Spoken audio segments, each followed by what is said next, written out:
Welcome to the Dork Forest. Jackie and her pals will never bore us. Shameless confessions about our obsession will make us laugh and smile. So let's explore the Dork Forest and dork out for a while. 2023, you guys, and I'm winging it. Hi, it's Jackie Cation. Welcome to the Dork Forest.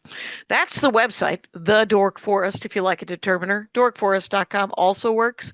JackieCation.com has all of my stand-up information. Like, it has videos, it has pictures, it has links to this podcast and to my other podcast with Lori Kilmartin. It has a merch store that has Dork Forest t-shirts. It has all of my stand-up merch and all of my CDs and DVDs. So, that's what you know about websites. There's an opportunity because we're in the new year here that you can donate to the Dork Forest. I don't have a Patreon. I don't have anything really set up, though I understand you can set up on PayPal a monthly if you wanted to. You could donate and be of to support the show. This is the 17th season, the 17th year I've been putting this stuff out. It's free, but if you have money and would like to throw me some money, boy, howdy. There's a PayPal. There is at my email address, actually, Jackie@JackieCation.com, which you can also email me and tell me how much you're enjoying the show. You can also do Venmo if you'd like, which is just Jackie Cation. No hyphen, all one word. Picture of this person, me, and then I think that's it. I think I have Zelle, but it's too complicated. Other than that, let's do the credits. Patrick Brady still in, fixing the audio all these years later. Give it up to Patrick Brady. That's what a lot of your donations support, by the way, because I like to share the wealth. And then Bill Mose, he does the websites, and Mike Ruekberg wrote and sang that song, composed and sang that song with his wife now, Sarah. And at the end, he sings the Mexican hat dance, which is always fun. Anyway, I'm sure there's more to it. There's a Bandcamp that has a bunch. It has like a stand-up storytelling album that was never released. There's also a bunch of live episodes that many of them are free. There were 200 episodes that were not pre-recorded, and I sort of culled through those, and I pulled like 17 of the best ones. There's an album collection of that, 17 hours of Dork Forest. If you run through all of the episodes, go to bandcamp.com, Dork Forest, or Google those words, and you'll find it. Anyway, there's probably more. I can't remember any of it, but you're doing great. Feel free to enjoy the show. Hi, Jackie Cation in my garage with Portland. I don't know. You're like an animating. You've worked in animate. Whatever. It's Bill Oakley, you guys. Welcome to the program, Bill Oakley. Thank you. I'm pleased to be here. There we go. And your Instagram is at that Bill Oakley, and Oakley is spelled Oakley. That's right. And you've worked in animation for a million years, but you have a show that's going to tour. Like an Adult Swim show. That's right. Back in 1999, my partner Josh Weinstein and I, we were the head writers and showrunners of The Simpsons back in the day. Right. And when we left The Simpsons, we created a show called Mission Hill, and the show aired very briefly on the WB network when that was a thing, but then it got picked up by Adult Swim, and they aired those same 13 episodes over and over and over. For a long time between like 2003 and 2010. Anyway, during that, the show developed this cult following, and there's a very loyal cult following. But the show hasn't been available anywhere except there's like a bootleg version on YouTube with the wrong music. And what happened is that this year, thanks to the efforts of a very dedicated fan, we have the entire series upgraded to 4K with all the original music restored. And the only way to see it is in a movie theater with us. So Josh and I are touring around. We already did Portland and LA, sold out shows. And we're going to DC, Chicago, Seattle, Atlanta, and New York, and several other cities as well. But follow my Twitter, and I'll update you on that. Bill Oakley. that Bill Oakley on Twitter and Instagram, and you'll find Yes. out where you'll be doing theaters in those cities. It's 2023, obviously, Yes. so know in your hearts that you should tune in to that Bill Oakley and Mission Hill. Just we let me digress and ask what was the premise of Mission Hill? I never saw it. I didn't have Well, cable in the 90s. it's no fault of yours. A lot of people didn't see it.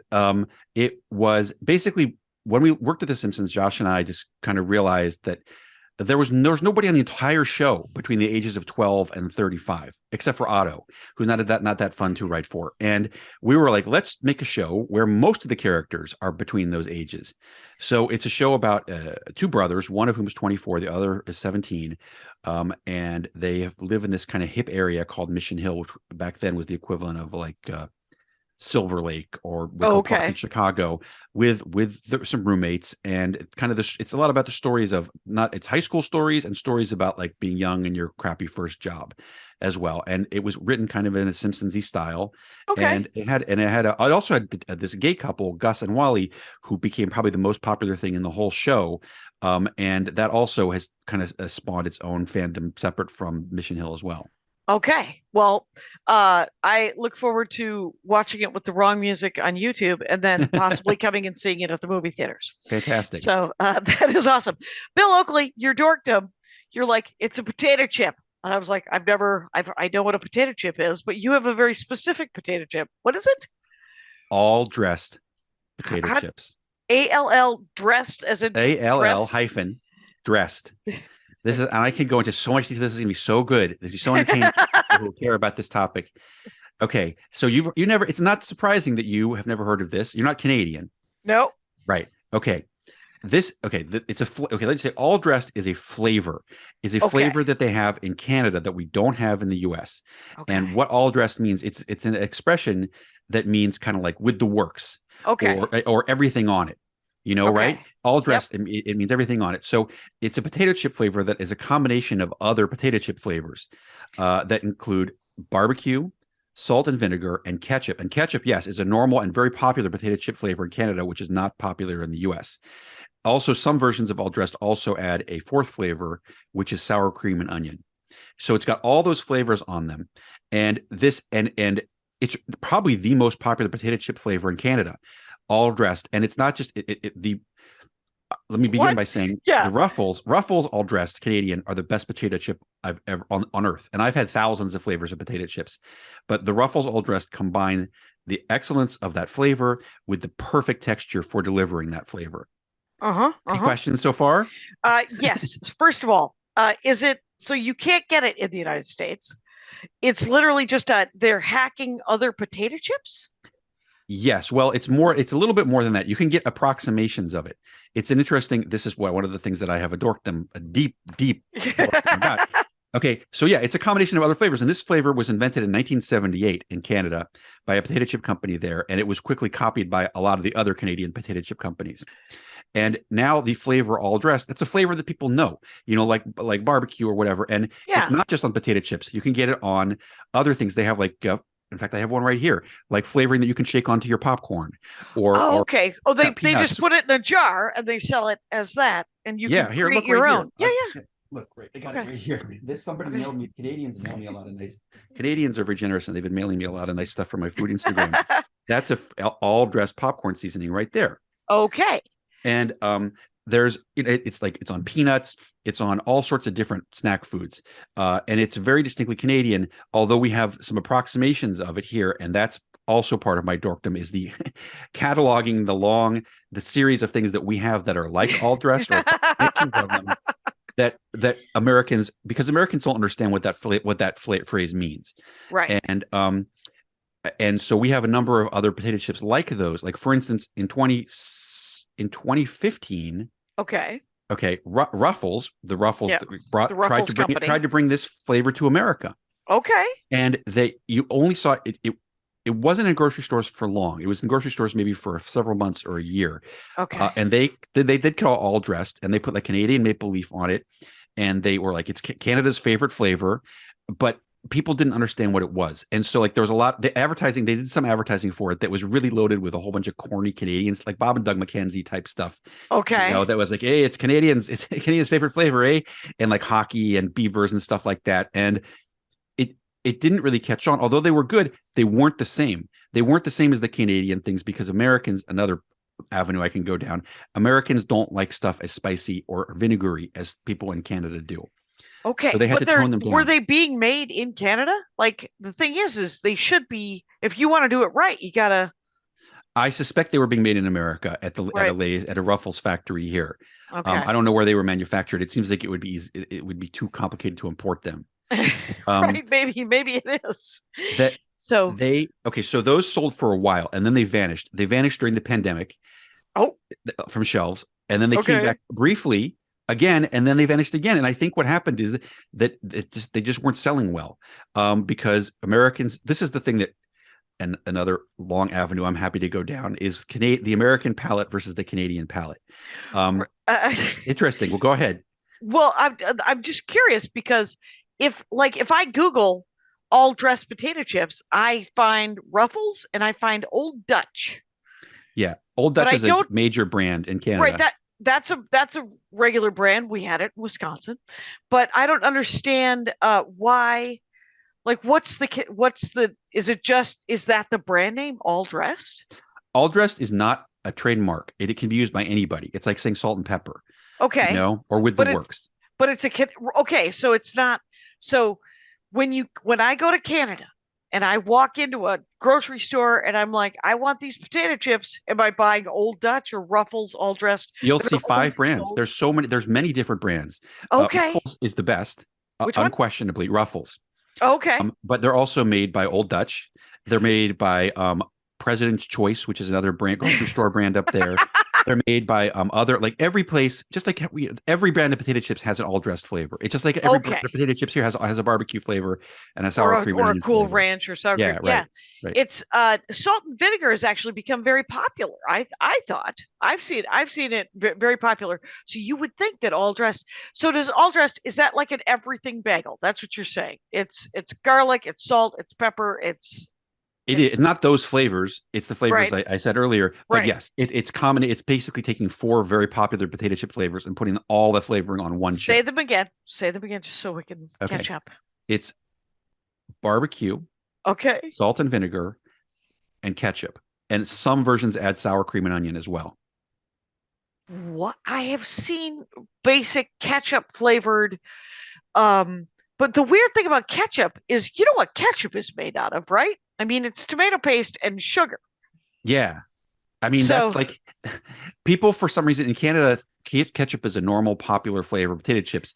In America, it's not. And Lay's has tried a couple times to introduce it, and it has not done well.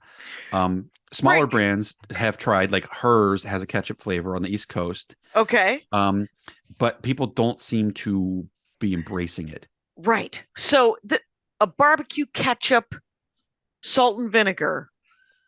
Okay, I can't even imagine what that tastes like.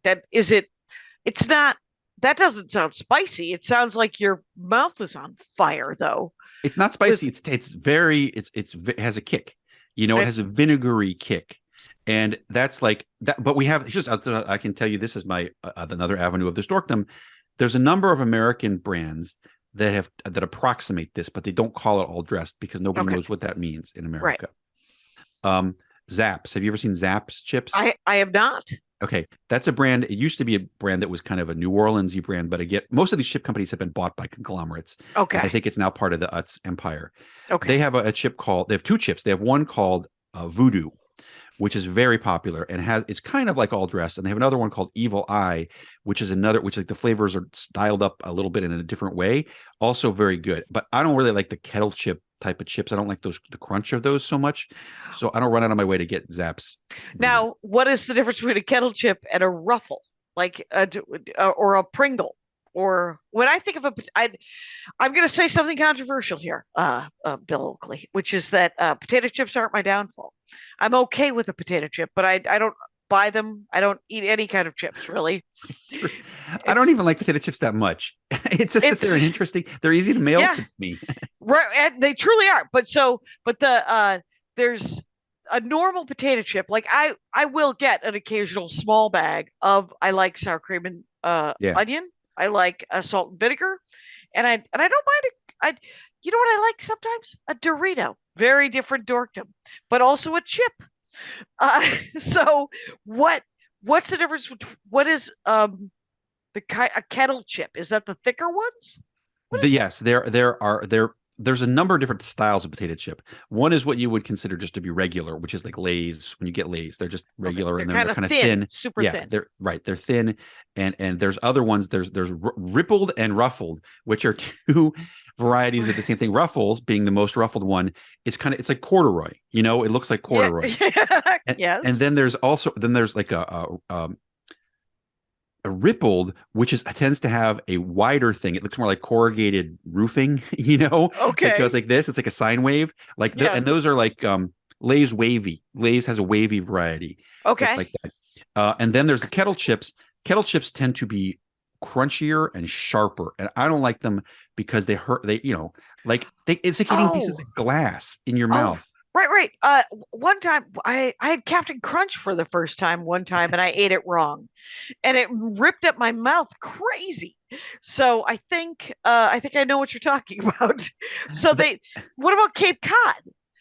Those are those a those are kettle? a slightly lighter variety of kettle chips, which I think are tolerable, but I still Okay. wouldn't go out of my way to get them. Okay. I think because it's been a while since I've had them, that they're a kettle chip equivalent of but they're not like I've had a lot of brands of kettle chips are like they're hard and they go when you eat Okay. them, and they're sharp little shards in your mouth, and like my mouth isn't all that sensitive, but I don't find that fun to Right. eat that. I find it fun to eat Ruffles, Right. and so that's like. And Anyway. Ruffles is a strong chip. It's a perfectly thick chip. Yeah. But it isn't as thick as the ones that are. The implication is that you're going to use a sour cream dip with those kettle chips, I think. That's possible, yeah. Yeah, which I've never thought potato chips needed any kind of dip, but some people are like, "What are you nuts? You wouldn't want an onion dip with your potato chips?" Some people love a dip with the chip. Yeah, and I do too. It's just if you want to add another 90 calories per chip, that's kind of the thing you have to think about. If you can use them as a mechanism to pick up 90 calories worth of sour cream and stuff, Yeah. but it's still delicious. Yeah, I would always go for a dip if I could. And even, that's one of the things about all dressed is that it's actually really enjoyable to dip them in just plain sour cream because there's so much flavoring on the chip Right, that the right. plain sour cream. right. Yeah. What do you drink with a chip? Like, because the thing about chips is that I will sometimes, and this, of course, calorically doesn't make any sense, but sometimes with chips or popcorn, I like a Diet Coke. Even though it's not a Coke would be another 210 calories or whatever it is, but I like the sort of the artificial flavoring with the more artificial flavor. It sort of depends on how intensely flavored the chip is, I think. Like, if you're having a plain potato chip, then you can have whatever you want. You can have fruit punch or whatever, a margarita or whatever. But Right. I think if you're having a chip, like, for instance, all dressed or one of those like higher level barbecue ones, you might want to have something like, well, you'd have a beer. I would say, if you were drinking beer, a beer is the ideal thing to go with a lot of potato chips. And if not, non-alcoholic beer or a soda that doesn't have a particularly strong flavor that's going to fight in your mouth for the flavor of the chip. Right. You don't want one of those. There's a bunch of fancy root beers that are out. Yeah. And fancy ginger beers. That might it might just add to it. Though I suppose it all dressed, it's already so freaking busy. Yes. You kind of might want to go with like a 7-Up or something. Or maybe. Right. It's like, it's just like the way that you dress. If you're going to wear a loud shirt, you're going to wear plain pants. You don't wear two different patterns of loudness, Right. You don't want to, you're just going to add to the craziness. All right. What else do you know about the all dressed chip? Oh, I see you I looking know so at many notes, things. which is hilarious. I have. That's awesome. This is, people may not know this when they hear this. My hobby is food and snack stuff, and Okay. it's actually now halfway to becoming my new career. With my Instagram, I've been doing it for 5 years, and it's all about food and snacks. And I make somewhat funny videos about Okay. fast food and snacks.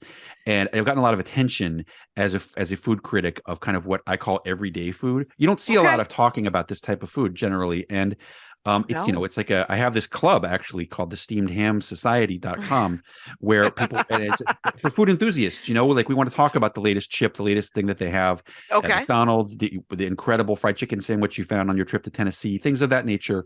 Okay. It's for people. Anybody interested in that should go to steamedhamsociety.com and sign up. Right. Multiple levels of that. Anyway, but here, back to this. These chips are, in my opinion, the best. I said the American version was dialed down because the American palate doesn't like as much vinegariness as the Canadian palate, according to a lady who wrote this book about Canadian snack chips. Canadian snacks. But guys, there's literature out there. There's a whole book on Canadian snacks if you're interested in this that I've only read parts of, and there's a professor of Canadian food studies or whatever who wrote this. But let me tell you about the thing. This is the most interesting thing I think about the American attempts to sell this type of chip, right? Like nobody prior to 2015, nobody in America had ever heard of all dressed chips, and still most people haven't. As I said, Ruffles tried and they gave up, and so now we have other smaller brands like Zapp's doing it. But the one place where people did fall in love with this type of chip was in prisons. Have you heard this before? No. Okay, you're going to like this story. How are they? Yeah. There's a company called the Keefe Group, KCN, Keefe Commissary Network, which makes things that they sell in prison commissaries. And it's not just food. It's like things like toothbrushes and shower sandals and stuff like that, right? You know what they got? They got the account. They scored the account. They do. And they hold on to it.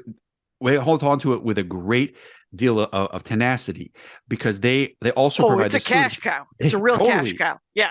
They have a brand of chips called the whole shebang. Again, now you think the whole shebang, that also means with the works. That also means all dressed. It's the same thing. That is essentially an all dressed flavor. And they were selling them in prisons. You could only get whole shebang chips in prisons prior to like 2016. Right. And inmates love them.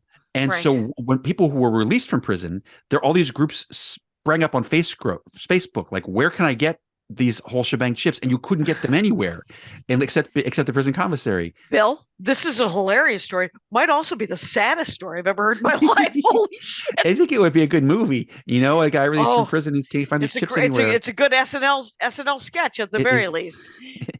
So finally, the Keefe Group began selling them online in 2016, but they only appear sporadically because they always run out. I've had them, and they are probably the best their best American chip. I think they're very similar.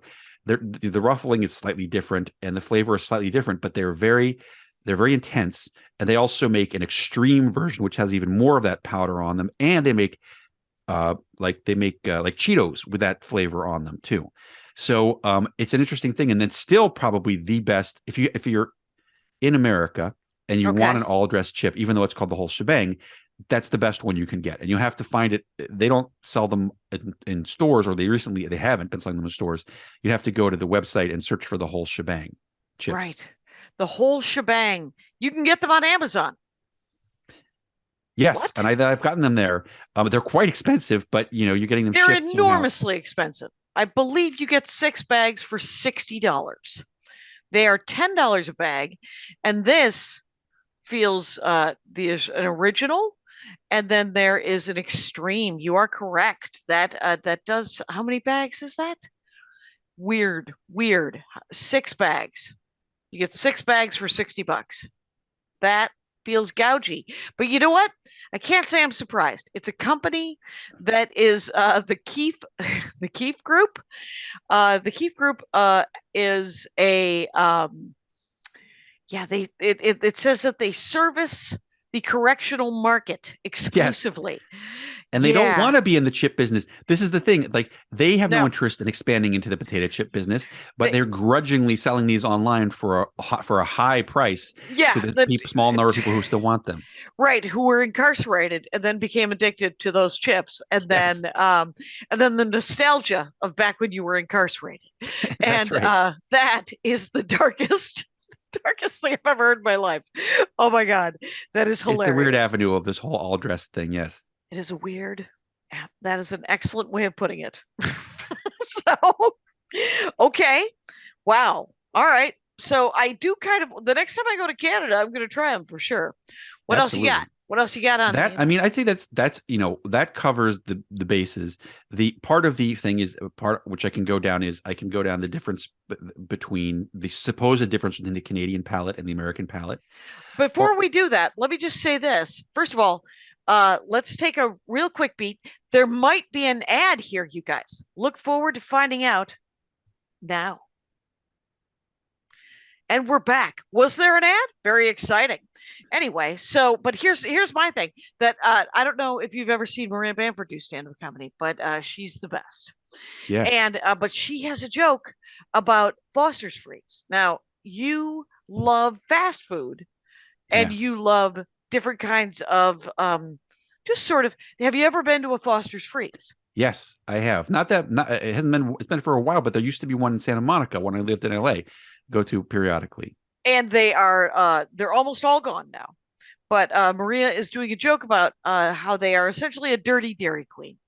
It's essentially that's really saying something too, because Dairy Queen isn't exactly a pretty paragon dodgy. of cleanliness anyway. Exactly. She's like, it's not owned by a big corporation, so you could ask for anything at a Foster's Freeze. And she talks about wanting you could say to them, I would like a pastrami sandwich fit on top of a shake so that I put the straw through the pastrami sandwich and you get a savory and a sweet and a savory and a sweet. And they would just go, okay, next window, try to step over the needles. And what is your, but so before you tell me about the difference between this palate business, I am kind of curious what your favorite fast food is, or what do you have exciting fast food? Because you said that there was fast food that you also enjoyed, or snacks. Oh yeah, no, I should also say that on my Instagram, I do an award show every year for fast food and snack food. It's called the Steamy. Again, this is right when people say steamed hams is the thing I wrote for The Simpsons 20 years ago that is take on this own life of its own. It's a sketch that appeared on the show one time. Okay. And it's a euphemism for hamburgers. So when I do things that relate to steam, that's what it is. And so the Steamy Awards, which have now been going on for 5 years, are on my Instagram every year. And there are 59-second awards that honor the best fast food, snack food, potato chips, etc. It's because Burger King grills their burgers, but then they nuke them. Is that why it's steamed hamburgers? No, it is because that you have to watch this. It's a Simpsons thing. It's hard to explain to people who haven't seen it. That's fine. But well, the weird thing is I've literally probably seen 12 years of The Simpsons, but there's 30 years of The Simpsons. The ones that and I remember steamed ham from it, but not enough to quote the episode. Meaning that I love The Simpsons, not my dorkdom, sadly. But but I will. But that is so it's steamedham.com. Steamedhamssociety.com. Society.com. Okay. Well, let me get that, fix that right. Yes. Okay. That's where people can sign up to get a paradise of food, fun, info, a community of people, fellow food enthusiasts of every stripe from all over the world. Right. So what this last, it's 2023 and it is only February. Have you done these awards yet? Yes, they're in the last week of the year, usually like December 10th or whatever. Mm-hmm. And I did them already for 2022.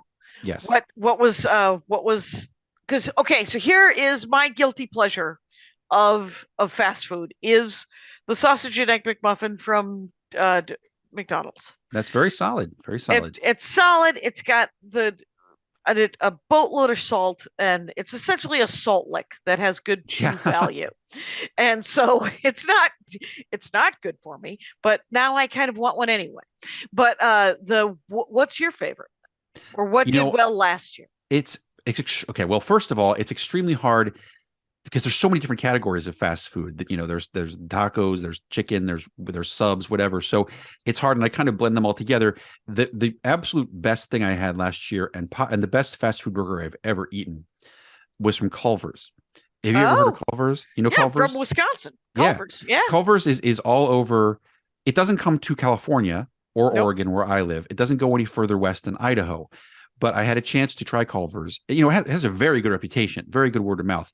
And I finally got to try it after years of chasing it, never being in the state where they had one. I got to try it in Utah last summer, and it was terrific. I had 5 different items, and 3 of them were the best type of that thing I'd ever had. The best cheeseburger, the Right. double butter burger from Culver's, best Sure. cheeseburger I've ever had in the fast food universe, period. Wow. Uh, Okay. Their fish sandwich, also best fast food sandwich I've ever had in the fish. And I've had some good ones too, like as good as a fish sandwich from a good restaurant. Okay. Their pot roast sandwich, also spectacular. Like that place nails it. It's also hard to say whether it's exactly fast food, because it's one of those things kind of like Five Guys, where it takes about 10, 15 minutes to get your food. It's not But like so does In-N-Out. In-N-Out is, Oh, yeah. first of all, is not an In-N-Out experience. It is an No. stand around for 15 minutes and then you get to leave. Yeah. But they do make everything fresh, so there's that. Yes. I whenever I go back to Wisconsin, I try to go to Leon's custard stand, which is the basis of Happy Days. That's what Happy Days was based Oh, on. wow. Yeah, in Milwaukee. It was, and but I didn't get to this last time. I was just home last week, and but if I can't get there, I at least try to do the drive through at Culver's for a custard. I love frozen custard. It's Yeah, my it's favorite kind of delicious. ice cream. Yeah. I had that too. I had one of their concretes, as they Yeah. call them, magnificent. Like that, it's hard for any other place to compete in that kind of thing. But the thing is, Culver's is not available every year. Another chain that you may not have heard of is Freddy's Steak Burgers, which is also a Midwestern chain. Have you been there?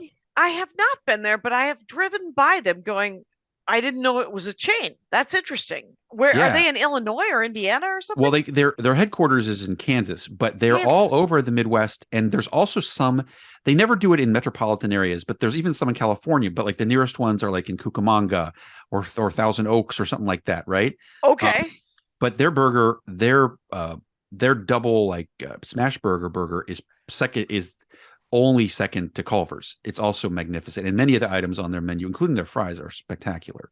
Okay. And that's like the chains that you can get everywhere. For instance, McDonald's, Burger King, KFC Yeah. can't quite compete in that same arena. But like I would say, of the burgers you can get anywhere in America, and not counting Five Guys or Shake Shack because they're not fast food, Right. the McDonald's Quarter Pounder Deluxe would be my favorite, which is a quarter pounder that comes with the lettuce, tomato, mayonnaise, and catch all the other stuff. Yeah. Yeah. Which is really good, and it's definitely even significantly improved since they got the fresh beef quarter pounder 5 years ago.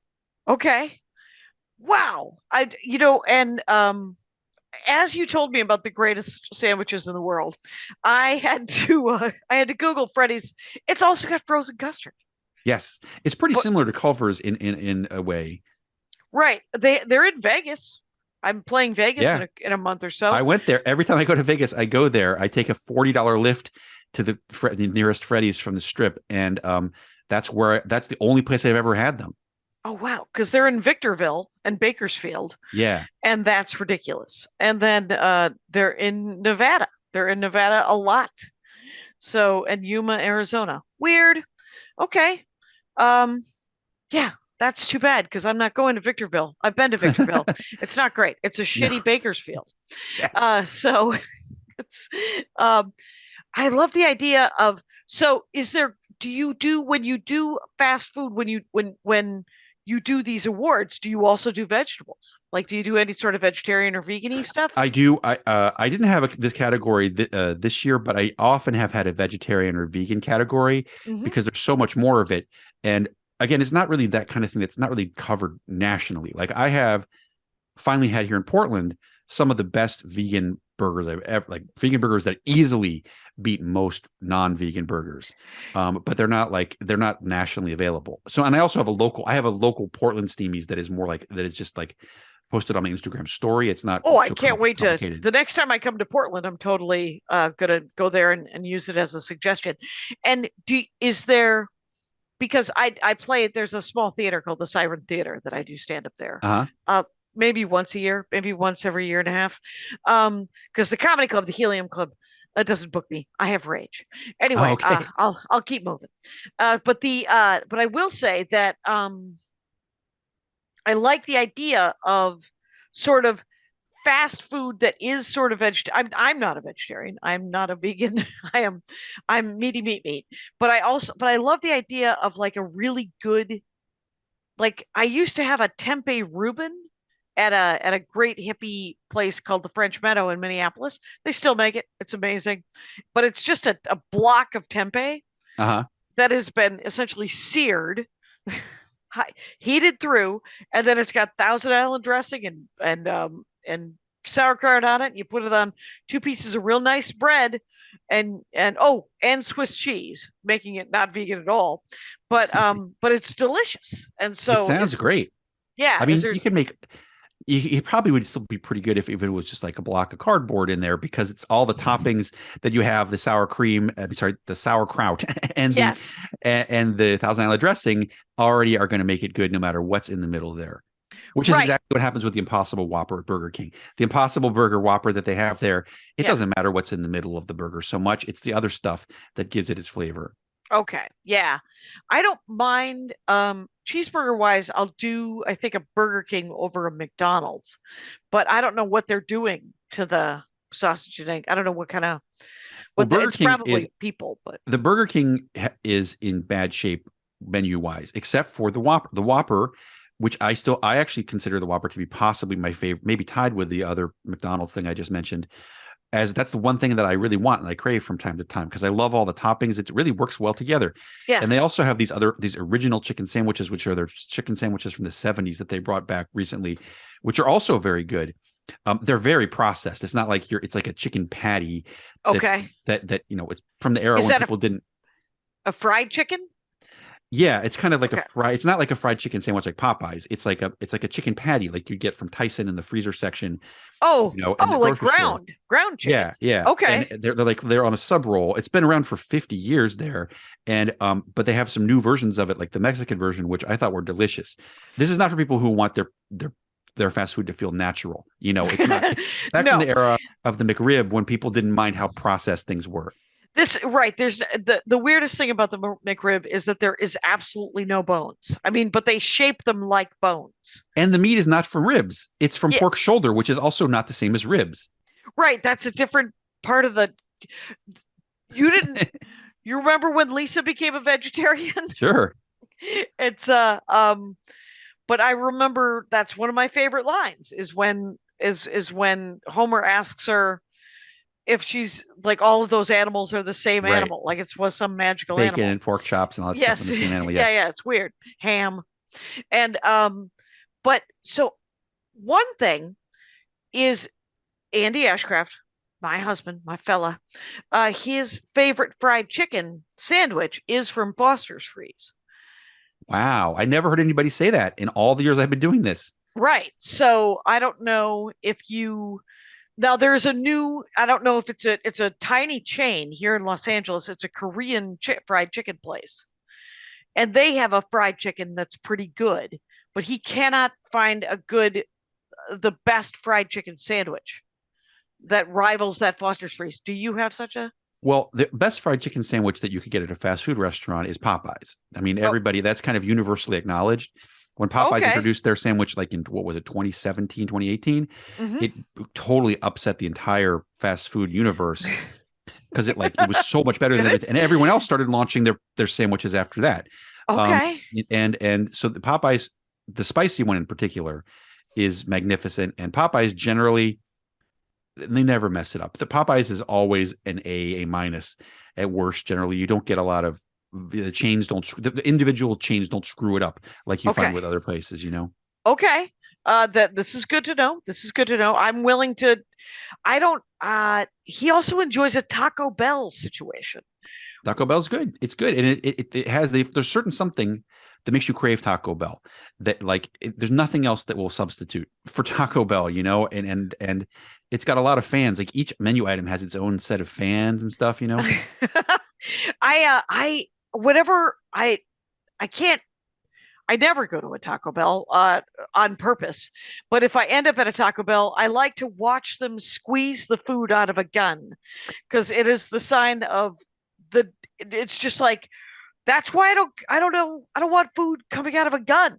But You're better off not knowing where the food came from. You can't watch. You shouldn't watch it. I shouldn't watch it. Then I just eat it and I'm like, this is yet another processed, delicious, salty MSG moment. Exactly. And because what MSG literally does, I'm told, is it expands your taste buds. It makes them bigger, which makes everything taste more.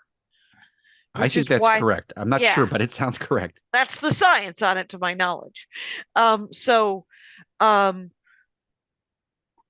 I go to Canada, there is, and then this is me trying to bring it back to something that you might want to talk about. I'm happy to talk about any food related matter. Right. So what have you noticed the difference between the American palate and the Canadian palate? Well, here's the thing that in Canada, as the number one flavor of chips is all dressed, right? In America, the number one flavor of chips is plain. That says a lot about really the difference between Americans. Lay's plain potato chips are by far the best potato chips in America, way above barbecue, like twice as much as barbecue. And like that's, and charitably, we can assume that that's because people maybe want to dip them in stuff, and not just that people love the bland taste of plain potatoes, which might be really the case. But from what this Canadian food professor has written, that like the nature of the Canadian demographic, there's a lot more people from Eastern Europe who migrated there and things, and people who liked vinegary flavors, and people, as opposed to America, where at least people in the upper Midwest came from Norway and Sweden and stuff, where they had more desire for sour cream-y flavors, And so that is why when Ruffles did this, they toned down the all-dressed chips for for the American palate. You can look at I'm not the only person who's interested in this. People on Reddit, we're doing this. We're kind of comparing the ingredients list, the chemical ingredients list. Here's what you want to do. You go to That's Bill Oakley on Twitter or Instagram, and then you look at who he's following. That's right. Okay. That's right.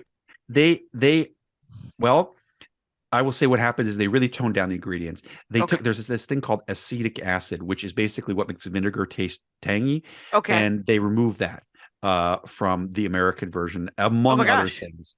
And so, I mean, I assume that Lay's knows what they're doing. They've been in this business for 100 years. They know Americans aren't going to want this if it's too tangy. So take out the acetic acid. Right. And that's like that's, I think, part of the thing. And then I can certainly say for sure that the Canadians have an incredible assortment of delicious potato chips that we don't have here. The flavors are stronger, they're richer. There's all sorts of very adventurous flavors that we don't get here in our market, because a lot of times the shelves are taken up. It's probably a thing where, Lay's says we're going to get 8 feet of supermarket space. Right. Everybody else can go screw themselves, and it populates it with the ones that are popular: sour cream, and onion, barbecue, plain. And do they have, like, what are some of the flavors that are in Canada that we don't have here at all? Like, I mean, I feel like I saw sometimes I'll go to the 99 cents only store and I'll see like a chicken flavored potato chip, or like a weird meat flavored potato chip that you're like, well, I see why it's here. I don't want that. Yeah. Americans don't like that kind of thing. I mean, like, let's just say, for example, I mentioned this line called President's Choice, which I guess is like their Kroger, right? They have this whole thing. They had a whole line of flavors just recently that were like Korean barbecue, Thai curry, harissa hummus, Jamaican jerk chicken, and Portuguese chicken, which was absolutely the best flavor that I ate that year, 2 years ago. Like, we don't have any of that. Even the adventurous chip flavor companies in America, like Zapp's or whatever, are not doing that. What is the Portuguese flavor? I love the Portuguese chicken in Montreal. Is one of my favorite things in the whole wide world. I don't know the first thing about Portuguese chicken. You tell me. I don't know what Right. it is. Well, it's just different spices. And then there's also a Portuguese sausage that I also enjoy a great deal. It's called Yeah. linguiça. Yeah. And linguiça, and I found out about that on Cape Cod because there were a lot of Portuguese immigrants who were fishermen who settled on the Cape in Massachusetts. And so I worked at a hot dog stand in the late 90s, in late 90s, late 80s. I'm 100 years old. And and You're older than and me. and they would deep fry the linguiça and put it on a hot dog bun, and you Ooh. would have that with mustard, and it was a delight. If you ever get a chance to just buy linguiça and fry it up and put it on a hot dog bun with mustard, knock yourself out. You're You not going fry to go it wrong. like you fry it like in a pan, or you deep fry it We deep fried it because we had a fry later with like a batter? no batter. Just Okay. literally just crisp it up to like 190 degrees, 200 a million degrees. But if you pan fry it, like if you split it and pan fry it, Uh-huh. and you could do it in butter. There's nothing Ooh, okay. wrong I'm with gonna that. get some. I know I've seen that in fancier In the grocery grocery. stores. Yeah, it's in the grocery. So you could just pan fry that. I sometimes just slice it up because there's also an amazing linguiça and kale soup. It's all it is kale, linguiça, onions, chicken broth. Life is good. And Wow, that sounds good. yeah, there's because the way they flavor the linguiça is that it's got a great spice to it, right? The sausage, it's like a spicy Italian sausage to some extent, but it's different spices because it is Portuguese. So wow, I just went off for about a minute on linguiça. No, I liked it. It's informative. I'm gonna pick up some linguiça. All right, and it's spelled linguica, but it is pronounced linguiça. Excellent. There you go. What else you got? You got Well, I think that covers it. I mean, for I think that covers the all dressed thing. Basically, what I would say to people who are in America is, if you're interested, you can still order the Ruffles all. It's expensive as hell. It's like $25 to get one bag shipped here. You can order Ruffles all dressed, but they are. I could certainly say categorically, of the 1,000 or more chips I've had in the past 5 years, Ruffles all dressed are the best. The Canadian ones. Okay. However, if the American ones come back, they're still very good. They're just not quite the same. Right. They're slightly if you different. see them in the store. They're slightly different. They're slightly more ketchupy, barbecuey, and a little less vinegary.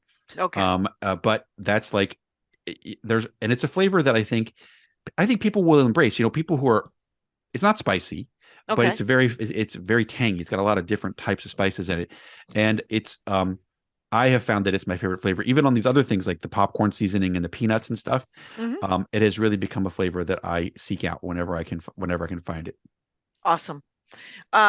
I am still fascinated by the Keefe people and the prison, and I think that might be the teaser clip if I could find it, because that's brutal. That people are so crazy about their food, right? And even like when you think about when you were a child and some of the craptastic stuff that my stepmother would make, that I'm like, sometimes I'll eat like, it was terrible. It was not good. It was a casserole with tuna fish that she had baked, a canned tuna fish with potato chips on top and noodles. And it's gross. I didn't enjoy it at the time, but if I see it somewhere on a menu, I will sometimes get it. I think Spam has the same kind of allure to people who grew up in Hawaii, or if they ate it a lot as kids. We would occasionally have Spam. I have no nostalgia for Spam. That is very true, and that's a very thing I've heard, because I've in the course of my food studies, I have conversed with different people who, like the head guy who used to be the head chef of McDonald's. And so much of what people want in food is stuff that is nostalgic to their palate. And you're totally right with that, because that's why McDonald's, prides itself. The burgers taste the same since they've tasted the same for 70 years. Right. And same In-N-Out Burger and places like that. And people are hesitant to try new things.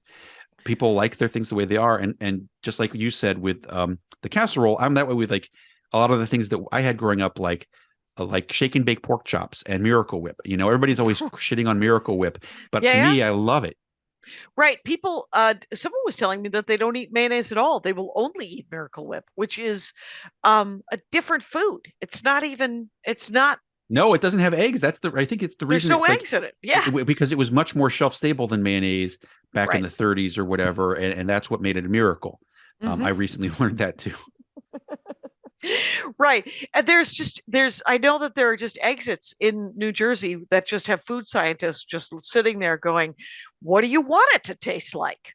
And, Yes, precisely. it's Especially in Canada too, where they have all these crazy flavors. right. So what do you have favorite snacks that are like I have a favorite snack offhand that just came to me, which Andy loves this new processed weird bear claw that is at gas stations, and they have like cherry ones and cream cheese ones, but I can't remember the name of the brand, but it's got an almond paste in it, like a regular bear claw, but it's clearly been it tastes Oh like wow. it's so fluffy that you're like, there's no way there's anything real going on here. This was clearly created by a wizard. Uh, but I love plastic chocolate donuts. Those donuts, Yeah, yeah. those I'll do with a Coke. And that is not food. That is an entire meal that is not made of anything that's food like. It's delightful. I have a couple things that I go to over and over. One of which is these Planters sweet and spicy peanuts.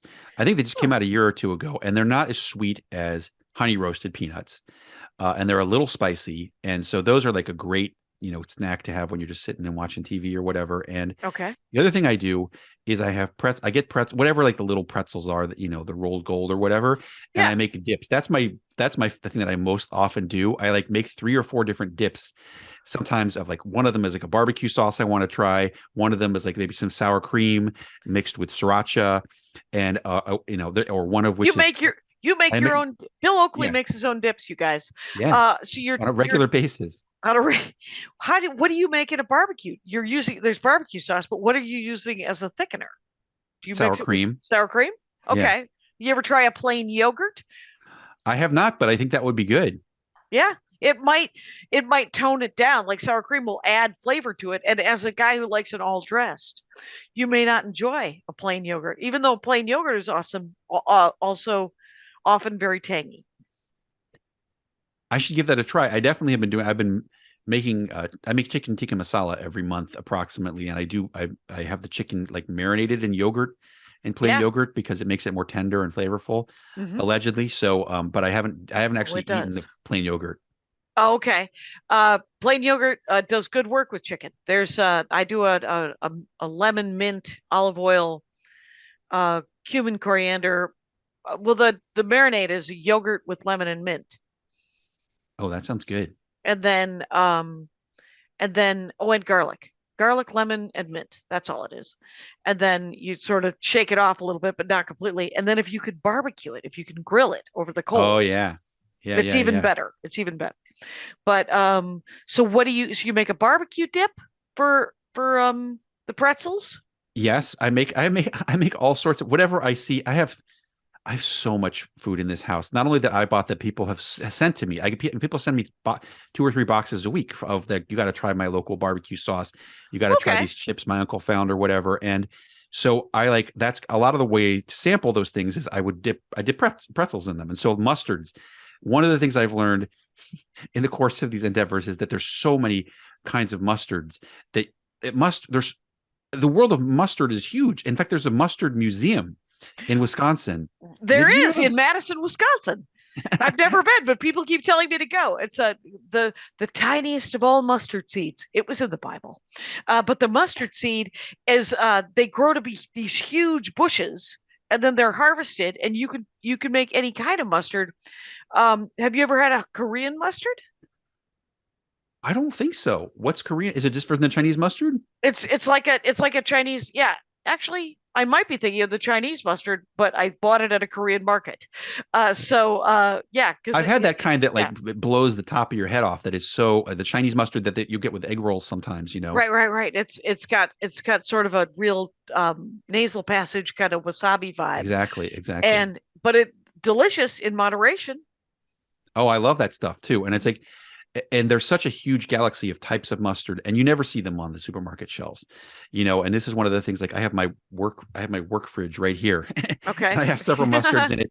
that people tell me about, and there's a peppercorn mustard I've discovered. There's a this excellent brand that won one of my Steamy Awards called Lusty Monk mustard, which comes from North Carolina, which just has like the most, I can't even describe it's very flavorful and in a very interesting way. And there's, I don't know, I don't even love mustard. It's like potato chips. I don't even love mustard that much, but I've found certain ones that I do love. So those are, again, that goes in what I dip my pretzels in when I sit down to watch TV. Okay. I love that you make your own dips because it's quite honestly slightly healthier to make your own dips. Oh, good. And, Okay. Right. Do you ever worry about your health? Do you ever worry about yes, I'm worrying about it effect? now. Yes, I've really indulged myself quite a bit, and not so much from food, but from drinking a lot of beer and stuff especially during the pandemic, like a lot of people. And so now I'm cutting down. I'm eating I'm trying to make sure that I only have one unhealthy meal a day.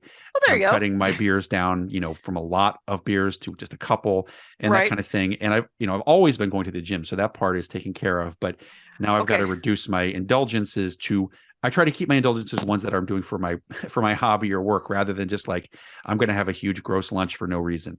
Right. It's found out during lockdown, right before lockdown. One of my brothers ended up losing a bunch of weight because he had not realized that twice a week he was going to have lunch at this place, and he was having, was it a Monte Cristo sandwich? Those are so loaded with calories. Yes. It is twice a week. He would have one and then eat breakfast and dinner. And it's like is it a ham and cheese that's then breaded? Yeah, but it also with has jelly on it or jam on it. And the whole thing is powdered sugar, and the whole thing is deep fried. And then I think you also dip it in jelly or something else too. But it's like it couldn't possibly be more laden with calories and unhealthiness. So during lockdown, in the first 6 weeks of lockdown, he lost 25 pounds. Wow. And I was like, when he told me, I was like, what do you mean twice a week you were eating a moderate? That's insane. And because I never even heard of the damn sandwich. And Andy was like, oh, they're delicious. And he would occasionally order some weird powdered sugar sandwich out, but I didn't know that was what it was called. But he would only eat it like once every 3 years. So it is hard to stay healthy in a country that encourages this kind of processed, and that are delicious. That's what I think Super Bowl, or obviously this is going to air after the Super Bowl, but every single thing about the Super Bowl is you need to eat all this pizza and all these wings and all these Doritos and drink all this beer while watching athletes who eat none of it. Right, who eat none of it. And the whole point is like there's going to be there's going to be 22 guys on the field who don't eat any of that stuff, performing at peak athletic maximum, whatever. Well, everybody else stuffs themselves with as much unhealthy chicken food as possible while watching them. Now, I enjoy a chicken wing. I enjoy a chicken wing a great deal. You know what I like? I used to go to Hooters because there was one next to one of the clubs I worked at in Minneapolis, and I would always get them naked with a flight. I would get it to go because I don't need to. It was bad enough I was supporting Hooters, but they made a pretty good wing. They were not prohibitively expensive. I always heard that their wings were. I never went there, but I always heard that their wings were good.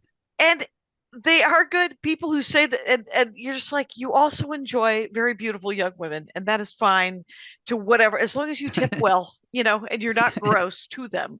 That's fine. But but I do like sort of I like them when they're crispy and with no sauce on them or a rub. Yeah. And then like a buffalo wing dip. Yes. For me, it's blue cheese. That's like, I love the blue cheese. Like that's part of what I like about buffalo wings is that I get to dip them in the blue cheese. If I don't have the blue cheese, I don't want them. Wow, blue cheese dressing. I don't know the last time I had blue cheese dressing. You got to try it. You should try I think your I wings just with tried blue cheese. Yeah, I think I only did it with ranch. Well, ranch is sort of similar texturally, so it's an okay substitute. Right. But like I think the blue traditional cheese has a different flavor. Especially because if you get the little chunks of blue cheese in there, which is the highlight of it. But I think like traditionally buffalo wings from Buffalo, New York, they come with the blue cheese. And I think that's the way that you're supposed to, that's the way that they were traditionally served. interesting TV show that I've watched all of is called Murdoch's Mysteries, and it's essentially think of a sort of an NCIS or a Bones kind of murder mystery show, except for it's set in the late 1800s, early 1900s in Toronto, Oh wow. and and it's 15 seasons. They go from 1895 there in 1910 or something like that, and so we have seen. And the weird thing about this Canadian TV show is that they literally have invented everything that was ever credited to the United States. It was like they did it first, and or they helped invent it, or there it is. He has met Murdoch has met every famous person from 1895 that he could possibly meet: Mark Twain, Albert Einstein, Emma Goldman. It doesn't matter, Teddy Roosevelt. But at one episode, the police chief goes to Buffalo and they're going to throw away the wings. And he's like, don't throw them out. Just fry them up and give me a side of sauce. And so That's about 70 years before that really happened. And right, of course. And so I don't know if you know this, but Murdoch's Mysteries invented the buffalo wing. I've dropped my pen. That's fantastic. Okay, I think I should see that episode. Yeah, you should definitely and Google it because it's hard. It wasn't hard to get into when we were in lockdown and I was binging 6-7 hours of television a day. But it might be harder. Plus, it's the kind of show that everybody's dad has watched the show. And I am and everybody's mom. I think that everybody's mom has a crush on the constable who is a stand-up comic. And I've heard from the comics from Canada he's okay. He's a little full of himself. And I was like, well, he's on television and he is beloved by 70-year-old ladies. So I he's think going to that get a I've big seen head. that. I've definitely seen it. That maybe it airs on public television. Or Yeah. I feel like because I've seen it on listings for years. Yeah, it does. It's the weirdest. It's a weird show because Murdoch himself, the actor, has got to be 60 right now, but they've got such a blur on the camera and he wears eyeliner. It is, but it's worth giving it a shot because I thoroughly enjoyed because you know how you get it's like tuna fish casserole for me. I'm in. And Yeah. by the way, Bill Oakley, it's been an hour. I don't know if you know It this. has flown by. It always does. That's the whole thing. It's gone almost immediately because you're talking about something you love, and I happen to love this topic, so I bogarted some of your time. We'll have you back. It'll be another episode. My pleasure. Anytime. And Rangers, you know the rules out there. Take care of each other. My hat, my hat, my hat. They're dancing around my hat. My hat, my hat, my hat. Well, what do you think of that? If it looks like a Mexican hat dance and it sounds like a Mexican hat dance, it's most likely a Mexican hat dance. So take off your hat and let's dance. Yay! Oh my God. Why don't we just call that as the end of the show?